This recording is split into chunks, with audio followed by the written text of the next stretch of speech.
काय तुम्ही म्हणता 5 वर्ष झाले वाढली नाही, बरोबर आहे.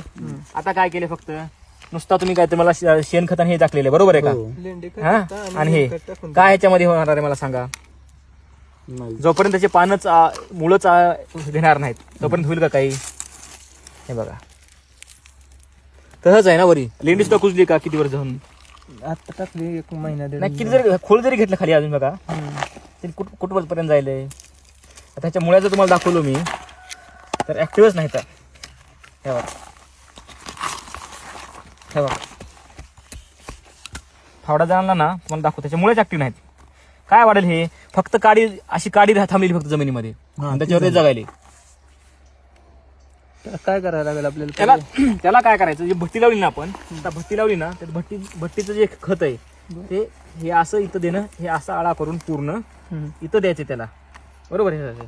आणि हे थोडी जर आपल्या हे असते आपला टिकाव असतो ना टिकावून हे मोकळं करायचं जरा. नाही मोकळं करतो आम्ही हे जर मोकळं केलं ना आणि लोक काय करतात माहिती का फोरेट टाकतात पहिल्यांदा. नाही खोरं न टाकत. फोरेट जर टाकलं ना तर काय होतं की जे जीवाणू शेणखतामध्ये ह्याला देणार होते मुळाला देणार होते ते मरून जातात. मग शेणखत काम करत नाही. लोक काय करतात